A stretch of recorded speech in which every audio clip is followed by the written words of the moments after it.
بسم اللہ الرحمن الرحیم۔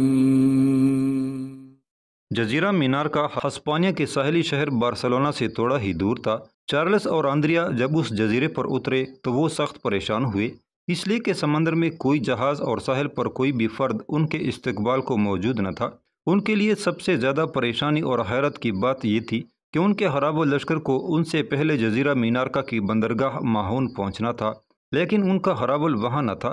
اپنے لشکر کے اندر چارلس اور آندریا ابھی ششدر اور تعجب میں ہی کھڑے تھے کہ وہ قیدی جسے خیر الدین اور ترغوت نے خط دے کر روانہ کیا تھا ان دونوں کے قریب گیا اور بڑی انکساری و عاجزی کے ساتھ اس نے چارلس کو مخاطب کر کے کہا، اے مالک، میں اس لشکر میں شامل تھا جو مال و دولت سے بڑے جہازوں کو لے کر تیونس سے بارسلونا کی طرف روانہ ہوا تھا۔ خیر الدین بربروسا اور دراگوت نے حملہ آور ہو کر ان سب جہازوں پر قبضہ کر لیا، پھر انہوں نے شمال کی طرف کوچ کیا اور ہمارے ہراب لشکر پر بھی قبضہ کر لیا، جبکہ ان دونوں مہموں سے قبل ہی وہ جزیرہ مینارکا پر حملہ آور ہو کر اور یہاں کی ہر کام کی چیز لوٹ کر اپنے پیچھے شہروں اور بستیوں کو آگ لگا گئے تھے۔ انہوں نے مجھے آپ کے نام ایک خط دیا تھا اور اس شرط پر مجھے اور میرے چند ساتھیوں کو ایک کشتی دے کر رہا کر دیا تھا کہ میں ان دونوں کا وہ خط آپ تک پہنچا دوں۔ اس قیدی نے خط نکال کر چارلس کو تھما دیا اور خود ذرا پیچھے ہٹ کر کھڑا ہو گیا تھا۔ جزیرہ مینارکا کی تباہی، اپنے ہراب لشکر کی شکست اور مال سے بھرے اپنے جہازوں کے چھن جانے پر چارلس اور آندریا کے چہرے پر ہوائیاں اڑنے لگی تھی، تاہم اس نے خط لے لیا اور کھول کر پڑھنے لگا، اے آوارہ گرد قزاق، تو نے کیا سمجھ کر تیونس پر حملہ کیا تھا؟ ہم جاگ رہے ہیں، اونگ نہیں رہے۔ خدا کی قسم، اگر حسان ہمارے ساتھ غداری نہ کرتا تو ہم تیونس میں تمہیں تمہاری زندگی کا سب سے بڑا اور بدترین سبق دیتے۔ پھر بھی دیکھو ہم نے تم سے تیونس کا کیا خوب انتقام لیا۔ ہم نے مینارکا کو ویران کر دیا، تیونس سے ہاتھ آنے والے مال و زر کو لے کر ہسپانیہ جانے والے تمہارے جہازوں پر قبضہ کر لیا اور کھلے سمندر میں تمہارے ہراول کو عبرت خیز شکست دے کر اس پر قابو پا لیا۔ اے نابکار، تم نے تیونس سے مسلمان لڑکیوں کا ایک جہاز بھرا، ہم نے مینارکا سے نصرانی لڑکیوں کے 3 جہاز بھر لیے ہیں۔ مسلمان لڑکیوں کو تیونس پہنچا دو، ہم نصرانی لڑکیوں کو مینارکا روانہ کر دیں گے۔ اے غلیظ انسان، دیکھ تم میں اور ہم میں کس قدر دوری اور بعید ہے۔ تم اور تمہارے سگ صفت ساتھیوں نے مسلمان لڑکیوں کو بے آبرو کر دیا، لیکن قسم ہے مجھے اپنے رب العزت کی، کسی نصرانی لڑکی کو بے آبرو کرنا تو ایک طرف، ہم نے یا ہمارے کسی ساتھی نے ان پر غلط نگاہ تک نہیں ڈالی۔ اے حرام الدہر انسان، کیا ہم نے تمہاری فتح کو ایک عظیم شکست میں تبدیل نہیں کیا؟ کیا ہم نے تمہارے سیاہ سینے میں ابال کھاتی نفرت کی آگ اور گھٹیا خواہشوں کے طوفان کو ٹھنڈا نہیں کر دیا؟ ہم نے تیرے جبے کی سنہری زنجیروں اور تیرے لباس کی اطلسی ڈوریوں کو کاٹ کر رکھ دیا ہے۔ اے ہسپانیہ کے آوارہ گرد بادشاہ، ان نیلے پانیوں کے اندر ہم آزادی کا تڑپتا جذبہ اور وقت کی گونج ہیں۔ تو نے ان سمندروں میں ہماری محنت، ہمت اور قربانی دیکھ لی۔ اب بھی اگر تو باز نہ آیا اور کسی بھی مسلم سرزمین میں اگر تو نے مناقشے اور نزاع کا غبار اور جھگڑے و قضیے کی دھول اڑانے کی کوشش کی تو سن اے لومڑی نما انسان، ہم متحرک شمشیروں کی ہلالی نوک کی طرح بلند ہو کر تمہارے سامنے آئیں گے۔ ایک فعال رد عمل کے ساتھ ہم تیرے جسم پر زہر میں بجھے ہوئے اس طرح کی خراشیں لگائیں گے، تجھے تیری ہی بربریت کے چینٹوں سے بھگو دیں گے اور تیری حالت رومت القبرا کے حماموں کے کنڈرات جیسی کر دیں گے۔ مسلم سرزمین پر حملے تیرے لیے تضیع اوقات ہیں، ان سے باز رہ، ورنہ ان قریب تو سورج کی سرخ آگ اور ہیبتناک چولوں کا سامنا کر رہا ہوگا۔ اس خط کے بعد جلد ہی تو ہسپانیہ سے متعلق ایک بری خبر سنے گا۔ چارلس چند ثانیوں تک خط کے آخر میں لکھے خیر الدین اور ترغوت کے ناموں کو غور سے دیکھتا رہا، پھر اس نے اپنے قریب کھڑے اپنے امیر البحر آندریا کی طرف دیکھتے ہوئے گرجتی گونجتی آواز میں پوچھا، تم نے پڑھا ان کا خط؟ کیا وہ دونوں سمندر میں ایسی فعال قوت اور آزادی کی ایسی زوردار تحریک ہو گئے ہیں کہ وہ ایک بادشاہ کو دھمکیاں دینے لگے ہیں، اور وہ بھی ہسپانیہ جیسی عظیم مملکت کے بادشاہ کو؟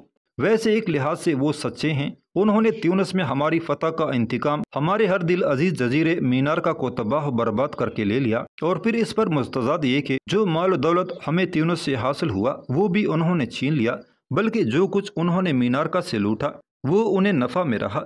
تیونس میں جو اس کے جہاز اور کشتیاں ان سے چھن گئے تھے، اس کی کمی اس نے ہمارے ہراب لشکر کے علاوہ ہمارے مال سے بھرے اور ان کی حفاظت کرنے والے جہازوں اور مینارکا کی بندرگاہ پر کھڑے ہمارے اور پرتگال کے جنگی جہازوں پر قبضہ کر کے پوری کر لی۔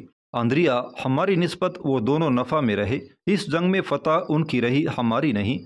ہم نے تیونس سے جو ان مسلمان لڑکیوں کا ایک جہاز بھرا جبکہ وہ مینارکا سے 3 جہاز بھر کر لے گئے۔ مسلمان لڑکیوں کو واپس کر دو تاکہ مینارکا کی لڑکیوں کے واپس آنے کی امید ہو۔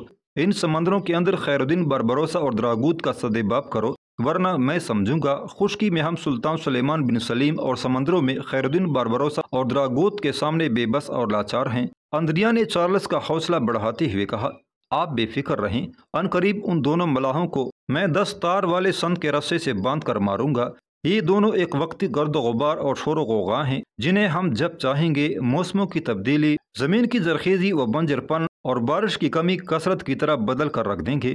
اندریا دریا کہتے کہتے رک گیا کیونکہ ساحل پر ہسپانیہ کی طرف سے آ کر ایک کشتی رکی تھی۔ اس میں سے چند ملاح نکلے اور اس طرف بھاگے جہاں چارلس اور اندریا دریا کھڑے تھے۔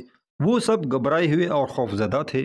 چارلس کے قریب آ کر ان میں سے ایک بوڑھے ملاح نے منت کرنے کے انداز میں کہا، اے ہسپانیہ کی عظیم بادشاہ، ہم آپ کی رعایا ہیں، ہم جنوبی ہسپانیہ کے ماہی گیر ہیں۔ ہمیں مسلمانوں نے امیر البحر خیر الدین بربروسا اور دراگوت نے آپ کی طرف بھیجا ہے۔ ان دونوں نے ہسپانیہ کی ساری جنوبی بندرگاہوں کو لوٹ لیا ہے۔ ہر شہر میں انہوں نے تباہی و بربادی کا کھیل کھیلا۔ انہوں نے صرف ساحلی شہروں پر ہی اکتفا نہیں کیا بلکہ وہ ہمارے ملک میں اندر تک گھس گئے ہیں اور سینکڑوں شہروں اور بستیوں کو انہوں نے لوٹا اور آگ لگا کر ویران و خاستر کر دیا ہے۔ انہوں نے ہمیں گرفتار کر لیا تھا، پھر یہ خبر دینے کے لیے آپ کی طرف روانہ کر دیا۔ چارلس نے گرجتے اور چلاتے ہوئے کہا، اندریا دریا، اب تو حد ہو گئی۔ کیا اس سے بھی بڑی بے عزتی کا کوئی معاملہ ہوگا کہ خیر الدین بربروسا اور دراگوت ہسپانیہ کے اندر گھس گئے ہیں؟ انہوں نے ہمارے گھر میں گھس کر ہمارے منہ پر تماچا مارا ہے۔ کیا وہ ایسے ہی ناقابل تسخیر ہوتے جا رہے ہیں کہ وہ ہمارے گھروں میں گھس کر ہماری تقدیروں کا تعین کریں اور ہم ان دونوں کی گوشمالی نہ کر سکیں؟ اندریا دریا، قبل اس کے وہ دونوں ہسپانیہ کے آنگنوں میں درد، گلیوں میں تاریکی اور گھروں میں گھور کا سا مایوس کن اندھیرا پھیلائیں، ان کے خلاف حرکت میں آ جاؤ، ان کے اجسام کو امتداد زمانہ کی طرح کھینچ دو اور ان کی حقیقتوں پر خرافات کی تہ چڑھا دو۔ اپنے بحری بیڑے کے ساتھ یہاں سے ابھی کوچ کر جاؤ۔ اندریا دریا خیر الدین اور ترغوت کے خلاف غصے میں بل کھاتا ہوا اپنے بحری بیڑے کے ساتھ جنوبی ہسپانیہ کی طرف کوچ کر گیا تھا۔ سمندر کے اندر چھوٹی چھوٹی کشتیوں میں بتنوں کی طرح گھومنے والے خیر الدین اور ترغوت کے جاسوس انہیں ہر تبدیلی کی خبر دے رہے تھے۔ اندریا دریا جب جنوبی ہسپانیہ کے قریب گیا تو خیر الدین اور ترغوت اپنے بحری بیڑے کے ساتھ ان کے سامنے آ گئے اور ایک ہولناک جنگ کے بعد انہوں نے اندریا دریا کو ذلت آمیز شکست دی۔ اندریا دریا اپنے کئی جہاز پیچھے چھوڑ کر مینارکا کی طرف بھاگ گیا۔ خیر الدین نے ان جہازوں پر قبضہ کر لیا۔ اسی دوران خیر الدین اور ترغوت کے جاسوس خبر لائے کہ ایک ہسپانوی بحری بیڑا نئی دنیا سے طلائی خزانہ لے کر آ رہا ہے۔ وہ دونوں فوراً حرکت میں آئے اور جبل الطارق سے آگے جا کر انہوں نے چارلس کے اس بیڑے کو بھی ہولناک شکست دی اور اس بیڑے کے جہازوں اور طلائی خزانوں کو اپنی تحویل میں لینے کے بعد خیر الدین اور ترغوت الجزائر کی طرف کوچ کر رہے تھے۔ ان کا بحری بیڑا اب پہلے سے بڑا اور زیادہ طاقتور ہو گیا تھا۔ اندریا دریا جب شکست کھا کر مینارکا پہنچا تو چارلس کو اس کے شکست کا سخت صدمہ ہوا۔ بجائے اس کے چارلس خیر الدین اور ترغوت کی سرکوبی کو خود نکلتا، وہ شکست پر شکست اور شرمندگی پر شرمندگی کا بوجھ اٹھائے اپنے بچے کچے بحری بیڑے کے ساتھ اپنی بندرگاہ بارسلونا کی طرف کوچ کر گیا تھا۔ خیر الدین اور ترغوت فاتح کی حیثیت میں الجزائر پہنچے۔ ساحل پر قاضی جزیر بن سہام اور شہر کے اکابر نے ان کا زبردست استقبال کیا۔ یہاں پہنچ کر ان دونوں کو خبر ہوئی کہ چارلس نے ان مسلمان لڑکیوں کو لوٹا دیا ہے جو وہ تیونس سے اٹھا کر لے گیا تھا۔ انہوں نے بھی اسی وقت نصرانی لڑکیوں کے 3 جہاز مینارکا کی طرف روانہ کر دیے۔ کافی دیر تک وہ اپنے جہازوں سے قیمتی سامان اور زر جواہرات اتار کر قلعے میں منتقل کرنے میں مصروف رہے۔ اپنی لشکریوں میں انہوں نے پہلے ہی جبل الطارق کے قریب مال غنیمت کا ایک بڑا حصہ بانٹ دیا تھا۔ اپنے گھروں کو جانے کے لیے جس وقت وہ اپنے قلعے کے دروازے سے نکل رہے تھے تو اچانک خیر الدین ٹٹک کر کھڑا ہو گیا۔ سامنے سے وہی حسین یورپی لڑکی جولیا گونزاگا آ رہی تھی جو اس سے قبل خیر الدین کو شادی کا پیغام بھجوا چکی تھی۔ خیر الدین نے اپنی آنکھوں سے اپنے سامنے اشارہ کرتے ہوئے سرگوشی کے انداز میں ترغوت سے کہا، ترغوت میرے بھائی، سامنے دیکھو، وہ جولیا گونزاگا آ رہی ہے جو ایک بار ہم دونوں کو شادی کا پیغام بھی دے چکی ہے۔ ترغوت نے احتجاج کرتے ہوئے اور مسکراتے ہوئے کہا، ہم دونوں سے آپ کا کیا مطلب؟ شادی کا پیغام تو اس نے صرف آپ کو دیا تھا، میں اس کے دائرۂ عمل سے باہر ہوں۔ خیر الدین نے ہنستے ہوئے کہا، تم اس کے دائرۂ عمل کے بیچو بیچ ہو۔ اس کے قاصد نے مجھ سے کہا تھا کہ اگر میں اس سے شادی نہیں کر سکتا تو وہ ترغوت سے شادی کرنا پسند کرے گی، لیکن میں نے انکار کر دیا تھا۔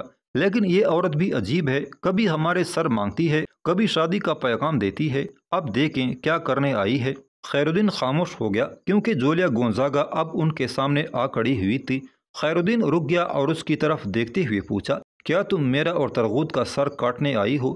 جولیا کی گردن جھک گئی اور اس نے شرمندگی کے احساس میں کہا، وہ جولیا مر چکی ہے۔ آپ دونوں کی اخلاق نے مجھے وحشی سے انسان بنایا ہے۔ جس طرح آپ دونوں فاتح کی حیثیت سے میرے شہر میں داخل ہوئے تھے، آپ مجھ سے انتقام لے سکتے تھے، لیکن آپ نے میری برہنگی کو ڈام کر مجھے عزت دی اور عورت کی توقیر و عظمت میں اضافہ کیا۔ جس طرح آپ نے فوندی کو فتح کیا تھا، اس طرح کوئی یورپی جرنیل میرے شہر کو فتح کر کے وہاں داخل ہوتا تو وہ آپ جیسا اخلاقی مظاہرہ کرنے کے بجائے مجھے بے آبرو کر دیتا۔ میں آپ لوگوں کے اخلاق اور ضبط و تحمل کو سلام پیش کرتی ہوں۔ جولیا ذرا رکی، پھر بڑی بے چارگی سے اس نے خیرالدین کی طرف دیکھتے ہوئے کہا، میں آپ سے علیحدگی میں کچھ کہنا چاہتی ہوں، کیا آپ مجھے تھوڑا سا وقت دیں گے؟ خیرالدین نے ترغوت کی طرف اشارہ کرتے ہوئے کہا، کیا تم اس جوان کو جانتی ہو؟ یہ کون ہے؟ جولیا نے نفی میں سر ہلا کر اپنی لا علمی کا اظہار کرتے ہوئے کہا، نہیں، میں نہیں جانتی یہ جوان کون ہے۔ خیرالدین نے ترغوت کے کندھے پر ہاتھ مارتے ہوئے کہا، جی میرا بھائی، میرا دوست ترغوت ہے۔ جولیا چونکی اور ترغوت کی طرف دیکھتے ہوئے اس نے کہا، میں آپ کی عظمت کو سلام پیش کرتی ہوں۔ خیرالدین بر بھروسہ کے بعد یورپی ایوانوں میں جس شخص کی سب سے زیادہ وحشت ہے وہ دراگوت ہی ہے۔ پھر جولیا نے خیرالدین سے کہا، میں جو کچھ کہنا چاہتی ہوں اس کے لیے دراگوت کی شرکت لازمی ہے۔ خیرالدین نے کہا۔ جولیا ذرا رکی، پھر اس نے کہا، میں نے آپ کو شادی کا پیغام بھیجا تھا۔ خیرالدین نے ہنسی میں ٹالتے ہوئے کہا، تم دیکھتی ہو میں عمر میں 40 سے اوپر ہو چکا ہوں، میرا بیٹا جوان ہوتا جا رہا ہے، اب میں شادی کرتے ہوئے اچھا نہیں لگتا۔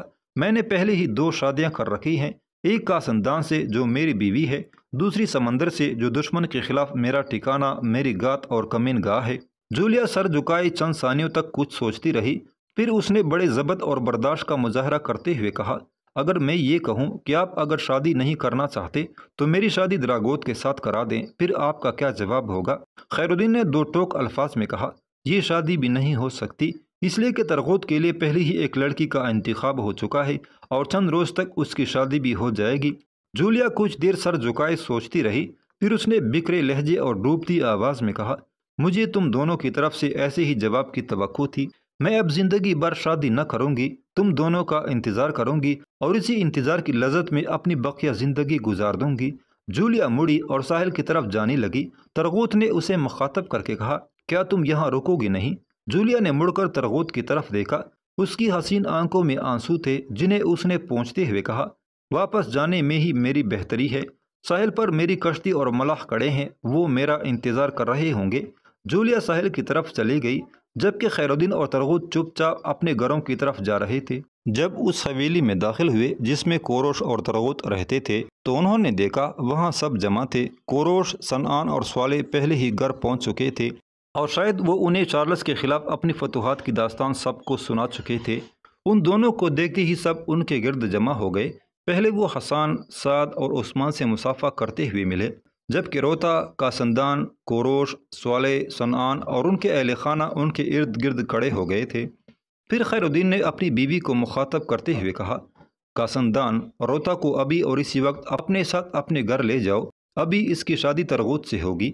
روتا بیچاری شرما کر کاسندان کے پیچھے چھپ گئی تھی۔ خیرالدین نے اس بار صنعان کو مخاطب کر کے کہا، صنعان میرے بھائی، تم ابھی جاؤ اور قاضی حریر کو بلا کر لاؤ، انہیں کہو وہ یہاں آئیں کہ ترغوت کا نکاح ان کے ہاتھوں ہوگا۔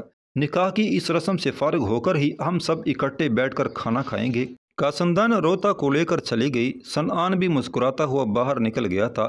اسی روز شام سے پہلے ترغوت اور روتا کی شادی ہو گئی اور مغرب کی نماز کے بعد وہ سب ایک ہی خاندان کی طرح اکٹھے بیٹھ کر کھانا کھا رہے تھے۔ ایک روز ایک بڑے بادبان والی ایک کشتی الجزائر کے ساحل پر آ رکی اور اس میں سے ایک آدمی نکل کر ساحل پر اترا۔ وہ کوئی پختہ عمر، خوب جنگی تجربہ رکھنے والا ملاح لگتا تھا۔ اس کے چہرے پر زخموں کے کئی نشانات تھے اور جسمانی ساخت میں وہ خوب توانا لگتا تھا۔ ساحل پر کھڑے ہو کر اس نے ادھر ادھر دیکھا، جبکہ اس کے ساتھی دوسری کشتی کے اندر بیٹھ کر ہی اس کا انتظار کرنے لگے تھے۔ چہرے سے جلاد لگنے والے اس ملاح نے ساحل پر کھڑے خیرالدین اور ترغوت کے جنگی جہازوں اور ان کی صفائی کرتے ملاحوں پر نگاہ ڈالی۔ اس کے چہرے پر اطمینان کی مسکراہٹ نمودار ہوئی، پھر وہ آگے بڑھ گیا تھا۔ وہ جلادی چہرے والا اجنبی ایک جہاز کے پاس آ رکا اور وہاں کھڑے ایک ملاح سے اس نے پوچھا، میں قسطنطنیہ سے آیا ہوں، مجھے سلطان سلیمان بن سلیم نے بھیجا ہے، میرے پاس امیر خیر الدین اور امیر ترغوت کے لیے ایک پیغام ہے، میں ان دونوں امیروں سے کہاں مل سکتا ہوں؟ اس ملاح نے کہا، ہمارے دونوں امیر عام ملاحوں کی طرح جہازوں کی صفائی اور درستگی کا کام کرتے ہیں، ابھی وہ کام سے فارغ ہوئے ہیں اور اب دیکھو وہ سامنے ریت پر بیٹھ کر اپنے ساتھیوں کے ساتھ کھانا کھا رہے ہیں۔ اگر تم ان دونوں کو پہچانتے ہو تو جاؤ انہیں وہاں جا کر مل لو، اگر نہیں تو میں تمہارے ساتھ چلتا ہوں۔ سلطان سلیمان کے اس قاصد نے ساحل کی ریت پر بیٹھتے ہوئے کہا، میں ان دونوں کو پہچانتا ہوں، وہ کھانا کھا لیں تو میں ان سے ملتا ہوں، کم از کم ایک سپاہی کو آرام سے کھانا کھانے کی تو مہلت ملنی چاہیے۔ خدا کی قسم، خوش قسمت ہے الجزائر کا یہ ساحل جہاں ان دونوں امیروں کے جہاز اور کشتیاں لنگر انداز ہوتی ہیں، خوش بخت ہے وہ ملا جنہیں ان کے ساتھ اپنے رب کی راہ میں جہاد کرنے کی سعادت حاصل ہوتی ہے۔ ایسے امیر جو اپنی لشکریوں کے ساتھ ریت پر بیٹھ کر کھانا کھا سکتے ہیں، ان کی توقیر ان کے لشکر میں بڑھتی ہے اور ان کی جنگی قوت مضبوط ہوتی ہے۔ سلطان سلیمان کی اس قاصد کی طرف دیکھتے ہوئے اس ملاح نے کہا، تمہاری باتوں میں ملت پرستی اور قومی بلائی کی خوشبو ہے، تم جیسے قاصد بھی قابل فخر ہوتے ہیں۔ وہ قاصد وہاں بیٹھ کر انتظار کرتا رہا۔ جب اس نے دیکھا کہ خیر الدین اور ترغوت کھانا کھا چکے ہیں تو وہ اٹھ کر ان کی طرف بڑھا، قریب جا کر اس نے سب کو سلام کیا، پھر اس نے خیر الدین اور ترغوت کو مخاطب کرتے ہوئے بڑی عاجزی اور انکساری میں کہا، اے امیران محترم، سلطان سلیمان نے ایک پیغام دے کر مجھے آپ دونوں کی طرف روانہ کیا ہے۔ سلطان نے آپ دونوں کو اپنی بحری بیڑے کے ساتھ قسطنطنیہ طلب کیا ہے۔ خیر الدین نے بڑی تیزی سے پوچھا، کیا سلطان ایران کی مہم سے لوٹ آئے ہیں؟ قاصد نے کہا، انہوں نے ایران کے طہماسب کو خوب عبرت خیز درس دیا ہے، اب وہ عثمانی ترکوں کی سلطنت کو غلط نگاہ سے دیکھنا بھی گناہ کبیرہ سمجھے گا۔ سلطان سلیمان نے اس سے اس کا دارالحکومت تک چھین لیا تھا، اور جس حاکم سے اس کا دارالحکومت چھین جائے وہ کیسا عیبدار ہو جاتا ہے۔ اس پر ترغوت نے اس قاصد کو مخاطب کر کے پوچھا، کیا تم بتا سکتے ہو سلطان نے ہمیں بحری بیڑے سمیت قسطنطنیہ کیوں طلب کیا ہے؟ قاصد نے کہا، شاید تیونس کے سلسلے میں ایران سے واپس آ کر سلطان کو تیونس میں جب مسلمانوں کے خون بہنے کی خبریں ملی تو انہوں نے 2 دن تک کھانا نہیں کھایا۔ بعض لوگوں کو ان کی بیوی حریم سے یہ اطلاع بھی ملی ہے کہ تیونس میں مسلمانوں کے بہنے والے خون پر سلطان سلیمان اکثر چھپ کر روتے رہے ہیں۔ سلطان کی حالت کا سن کر دکھ اور غم میں خیر الدین اور ترغوت دونوں کی گردنیں جھک گئی تھی۔ قاصد نے کہا، میرے پاس آپ دونوں کے نام سلطان سلیمان کا ایک مہر شدہ خط بھی ہے۔ پھر اس نے اپنے لباس کے اندر سے خط نکالا اور خیر الدین کو تھما دیا۔ ان دونوں نے خط پڑھا، پھر خیر الدین نے وہ خط اپنی جیب میں ڈالا اور دائیں طرف کڑے صنعان، سوالے اور کوروش کی طرف دیکھتے ہوئے کہا، کوچ کی تیاری کرو، میں اور ترغوت ابھی اپنا جنگی لباس پہن کر آتے ہیں، اس قاصد اور اس کے ساتھ آنے والوں کو کھانا بھی کھلاؤ، ہم آج ہی قسطنطنیہ کی طرف روانہ ہوں گے۔ خیر الدین نے ترغوت کا ہاتھ تھاما اور گھر کی طرف چل پڑا۔ ترغوت اپنے گھر میں داخل ہوا، روتا اسے دیکھتے ہی پھول کی طرح خوشی میں کھل اٹھی۔ وہ اس کی طرف بھاگی، لگتا تھا وہ اسی کا انتظار کر رہی تھی۔ گھر کے صحن میں ایک طرف حسان، سعد اور عثمان تیغزنی کی مشق کر رہے تھے۔ ترغوت کے قریب آ کر روتا نے گہری مسکراہٹ میں کہا، یقیناً آپ کہیں گے کہ آپ اپنے ساتھیوں کے ساتھ کھانا کھا کے آئے ہیں۔ ترغوت نے سنجیدگی میں کہا، میں کھانا بھی کھا آیا ہوں اور اپنے لشکر کے ساتھ آج اور ابھی یہاں سے کوچ بھی کر رہا ہوں۔ روتا کے چہرے پر سے مسکراہٹ غائب ہو گئی اور پیار سے ترغوت کا ہاتھ تھام کر اسے اپنے کمرے کی طرف لے جاتے ہوئے پوچھا، آپ کس طرف کوچ کر رہے ہیں؟ ترغوت نے کہا، سلطان سلیمان نے ہمیں طلب کیا ہے، شاید تیونس کے سقوط سے متعلق وہ خیر الدین اور مجھ سے باس پرس کریں گے۔ روتا بجھ سی گئی اور ترغوت اپنا جنگی لباس پہننے لگا تھا۔ اچانک روتا چونکی اور آگے بڑھ کر وہ خود ترغوت کو اس کا جنگی لباس پہنانے لگی تھی۔ جب ترغوت تیار ہو گیا تو روتا نے کہا، میرے آقا، میں ایک مجاہد کی بیوی ہوں اور اپنے شوہر کو مسکرا کر رخصت کرنے کا حوصلہ رکھتی ہوں۔ مجھے اس بات پر فخر ہے کہ میں امیر ترغوت کی بیوی ہوں، لیکن میرے آقا، آپ کے یہاں سے کوچ کرنے سے قبل میں آپ سے خولان کے متعلق بات کرنا چاہتی تھی۔ ترغوت نے چونک کر پوچھا، تم خولان سے متعلق کیا گفتگو کرنا چاہتی ہو؟ روتا نے دبے دبے لہجے میں کہا، آپ جانتے ہیں وہ آپ کو پسند کرتی ہے۔ ترغوت نے انجان بنتے ہوئے پوچھا، پھر؟ روتا نے دکھ کے احساس میں کہا، آخی خیر الدین نے میری اور آپ کی شادی ایسی جلدی میں کر دی کہ مجھے کچھ کہنے کا موقع ہی نہ دیا، ورنہ میں خولان سے متعلق ان سے بات کرتی تاکہ جس روز میرا نکاح ہوا تھا اسی روز خولان کی شادی بھی آپ سے ہو جاتی۔ ترغوت نے گہری نگاہوں سے اس کی طرف دیکھتے ہوئے سوالیہ انداز میں پوچھا، یہ تم کہہ رہی ہو؟ روتا نے ویسے ہی سنجیدگی میں کہا، ہاں، یہ میں کہہ رہی ہوں، آپ کی وہ بیوی کہہ رہی ہے جسے آپ پسند کرتے ہیں۔ مجھے خولان کی حالت کا سخت صدمہ ہے۔ پہلے وہ بیچاری سارا دن میرے پاس آ کر بیٹھتی تھی، لیکن جب سے میری آپ سے شادی ہو گئی ہے اس نے ادھر کا رخ کرنا ہی بند کر دیا ہے۔ میں اکثر دیکھتی ہوں وہ اب بجھی بجھی اور خاموش رہنے لگی ہے، کوئی اسے تسلی دینے والا نہیں، نہ ماں ہے نہ باپ، ایک چھوٹا بھائی ہے، وہ بیچارہ اب ایک مقامی تاجر کے ساتھ شراکتی کاروبار کرتا ہے اور اس کے پاس اتنی فرصت ہی نہیں کہ بہن کے زخموں کا اندمال بن سکے۔ میری آپ سے استدعا ہے کہ آپ خولان سے بھی شادی کر لیں، وہ ہمارے ساتھ خوش رہے گی۔ ترغوت نے گردن جھکا کر کچھ سوچا، پھر روتا سے اس نے کہا، تم اسے لے کر ساحل پر آؤ، میں خود اس سے بات کرتا ہوں۔ روتا بھاگتی ہوئی باہر نکل گئی تھی۔ ترغوت بھی اپنے ہتھیار اٹھائے باہر نکلا۔ گھر کے سامنے والے میدان میں خیر الدین، صنعان، صالح اور کوروش تیار کھڑے تھے، شاید وہ اسی کا انتظار کر رہے تھے۔ ترغوت ان میں جا ملا اور سب ساحل کی طرف روانہ ہو گئے۔ جب وہ ساحل پر آئے تو ان کا بحری بیڑا کوچ کے لیے تیار کھڑا تھا۔ ایک طرف مچھیروں کی ایک کشتی کی اوٹ میں روتا اور خولان کھڑی تھی۔ خیر الدین کی نگاہ بھی ان پر پڑ گئی۔ اس نے ترغوت کی طرف دیکھتے ہوئے کہا، ترغوت میرے بھائی، وہ بائیں طرف ماہی گیروں کی ایک کشتی کی اوٹ میں روتا اور خولان کھڑی ہیں، شاید وہ تم سے کچھ کہنا چاہتی ہیں، جاؤ ان سے مل لو۔ ترغوت چپ چاپ علیحدہ ہو کر بائیں طرف چلا گیا۔ جب وہ مچھیروں کی اس کشتی کے پاس آیا تو اس نے دیکھا وہاں روتا خولان کا ہاتھ تامے کھڑی تھی۔ ترغوت نے غور سے خولان کی طرف دیکھا۔ خولان کے سرخ آلوچہ ہونٹوں پر خوش آمدید کہنے والی ہلکی سی مسکراہٹ نمودار ہوئی تھی۔ ترغوت خولان کے قریب آیا اور اپنا منہ اس کے کان کے قریب لے جاتے ہوئے ایسے انداز میں سرگوشی کی جسے روتا بھی سن سکے، خولان، جس مہم پر میں جا رہا ہوں اس سے لوٹ کر میں روتا کی طرح تمہیں بھی اپنے گھر لے جاؤں گا، وہاں تم میری بیوی اور روتا کی بہن کی حیثیت سے رہو گی۔ خولان کے چہرے پر حیا کے باعث ڈھیروں دھنک رنگ بکھر گئے تھے اور وہ پیچھے ہٹ کر روتا کا ہاتھ پکڑ کر کھڑی ہو گئی تھی۔ ترغوت ان دونوں کو اللہ حافظ کہتا ہوا وہاں سے چلا گیا تھا۔ روتا اور خولان دونوں اس کشتی کی اوٹ میں اس وقت تک کھڑی رہیں جب تک ترغوت کا بحری بیڑا وہاں سے کوچ کر کے سمندر میں ان کی نظروں سے اوجھل نہ ہو گیا۔ پھر روتا خولان کا ہاتھ تامے اپنے گھر لے جا رہی تھی۔